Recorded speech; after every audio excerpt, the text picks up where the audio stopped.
All right, this right here is the kind of morning that makes Chiefs Kingdom wake up fast. I'm Victor, and in the span of 24 hours, we've got Chris Jones publicly recruiting Tyreek Hill back to Arrowhead, analysts debating whether nostalgia would be a mistake, and then boom, the Chiefs restructure Patrick Mahomes' contract and suddenly free up over $43 million in cap space. That's not random timing. On one side, you've got the emotional pull of bringing back the most explosive deep threat we've ever had. On the other, you've got the front office making a massive financial move that changes what's even possible this offseason. This isn't just rumor season. This feels like action season. And before we break all of this down, if you're part of Chiefs Kingdom and you love real, honest breakdowns like this, help us hit 1,400 subscribers. We're close, so if you haven't joined yet, now's the time. Because what's happening right now could define the next chapter of this franchise. Let's talk about it. All right, let's really unpack this first part, because this is where the emotions start kicking in. Jones didn't wait. The second Tyreek Hill hit the market, he jumped on social media and tagged him directly. Ichita, it's time. That's not subtle. That's not accidental. That's a leader in your locker room publicly saying, come home. And as a fan, that hits you right in the nostalgia. We all remember what Hill meant to this offense from 2016 to 2021. The vertical threat, the fear factor, the way safeties had to backpedal the second the ball was snapped. Since he left, we've had good receivers, but we haven't had that signature explosion consistently. And last season, you could feel it. The offense moved the ball, but it didn't feel terrifying. But here's where it gets complicated. There are analysts already warning that chasing nostalgia can get you in trouble. Hill is coming off a brutal knee injury, dislocated knee, torn ACL, and he still needs another surgery to repair his LCL. That's serious. And his entire value is built on elite speed. If that speed isn't the same, you're paying for a memory. On top of that, the Chiefs were sitting roughly $55 million over the cap before any moves. Even if Hill's market value drops, some projections have him around $18 million next season, that's still not cheap for a team already juggling numbers. So now you've got two realities colliding. The emotional pull of bringing back the most electric weapon of the Mahomes era, and the cold financial math of a tight cap and a 30-year-old quarterback rehabbing a major knee injury. And then you layer in the other offseason noise. There's speculation about potentially moving Trent McDuffie if the team doesn't plan to extend him. ESPN floated a trade scenario with the Rams. The logic? Brett Veach historically hasn't paid top dollar to cornerbacks. We saw it with Marcus Peters. We saw it with L'Jarius Sneed. If they aren't planning to pay McDuffie long-term, maybe you move him now and load up on draft capital. As a fan, that part makes me uneasy. McDuffie is one of the best corners in football. Trading elite young talent for picks feels risky when you're trying to win now. But at the same time, we've seen this front office prioritize flexibility before. And then you look at potential cap cuts. Jawan Taylor saving $20 million, maybe parting ways with Mike Dana to clear nearly $9 million. You start to see the chessboard. It's not just bring Tyreek back.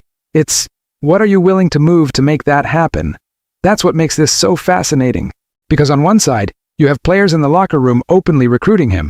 On the other, you have respected analysts saying this reunion is a long shot due to health and finances, and sitting in the middle of it all, a franchise that still expects to compete for a Super Bowl. And here's what makes this feel different this time. While all this debate about nostalgia and cap problems is happening, something just changed the financial landscape in a massive way. And when you see what the Chiefs just did with Patrick Mahomes' contract, it makes you start wondering whether some of these impossible moves just became possible. All right, now let's talk about the move that changes everything. Because while everyone was debating whether we could even afford to dream about big moves, the Chiefs quietly pulled one of the biggest financial levers they have. Patrick Mahomes' contract just got restructured, and it freed up over meteor $43 million in cap space. Let that sink in. The team converted $44.05 million of his 2026 base salary and a $10.4 million roster bonus into a fully guaranteed bonus, spreading it out over future years. The result?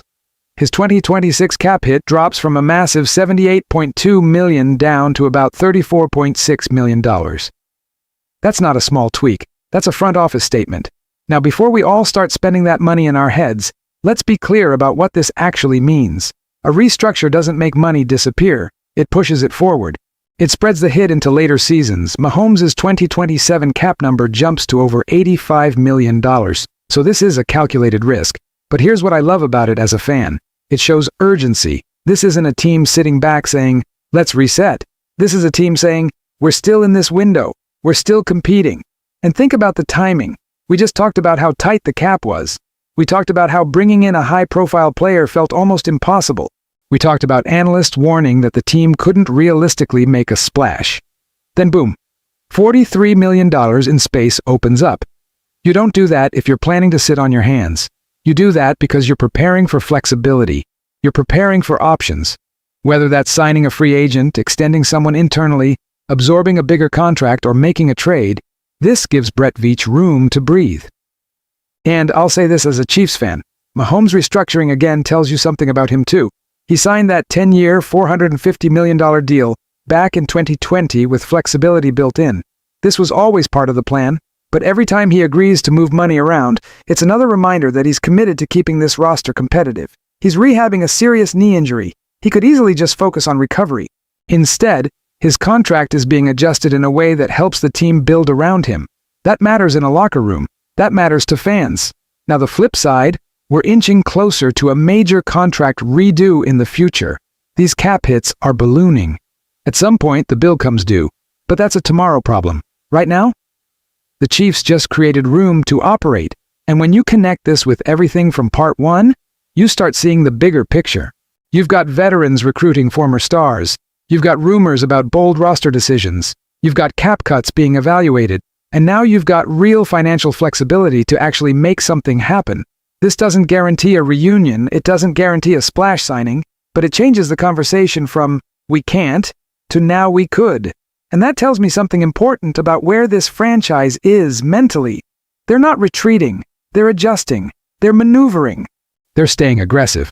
When you combine the emotional pull of potentially bringing back a game-changer with the strategic move of freeing up $43 million, this feels like an organization that knows its championship window is still open and is willing to make calculated moves to keep it that way. As a fan, that gives me cautious optimism. Not blind hype, not reckless nostalgia, but belief. Because what these two stories together reveal is simple. The Chiefs are not acting like a team that's satisfied. They're acting like a team that knows it has to reload, smartly, to stay on top. And that's exactly the mindset you want when you've got Patrick Mahomes under center. Now it's just a matter of what they choose to do with that opportunity. So when you step back and look at this whole picture, this isn't just random offseason noise. This is a defining stretch for the Kansas City Chiefs. You've got veterans publicly recruiting former stars. You've got real debate about whether nostalgia is dangerous or necessary. And now you've got over $43 million in fresh cap space, because the franchise quarterback adjusted his deal to keep this window alive. That tells me one thing. This team knows it can't afford to stand still. We're not rebuilding, we're recalibrating. And as a fan, that fires me up.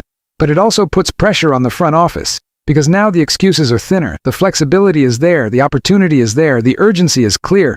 This offseason feels decisive. It's not about chasing headlines, it's about making the right moves to maximize Mahomes' prime, especially coming off a serious injury. It's about making sure Arrowhead still feels like the most dangerous place in football come January. And I'll say this, I'd rather be in this position than drifting into mediocrity. I'd rather have bold conversations, cap gymnastics, and aggressive possibilities than silence. There's risk, absolutely. But there's also belief. And as long as this franchise is willing to move pieces, adjust contracts, and think aggressively, I'm going to stay hopeful. Now I want to hear from you. Do you think the restructure signals something big is coming? Would you gamble on a reunion? Or should the Chiefs play this smarter and build for the long haul? Drop your thoughts in the comments. I read them all because this channel is built on real Chiefs fans talking football. If you're enjoying this kind of breakdown, real talk, no robotic takes, hit that like button. It really helps push the video to more Chiefs Kingdom. And if you're new here, subscribe and be part of this community. We're on the road to 1,400 subscribers, and we're getting close. If you're rocking with the content, help us hit that mark. This offseason is just getting started, and if today showed us anything, it's that things can change fast in Kansas City. Let's stay locked in. Chiefs Kingdom always.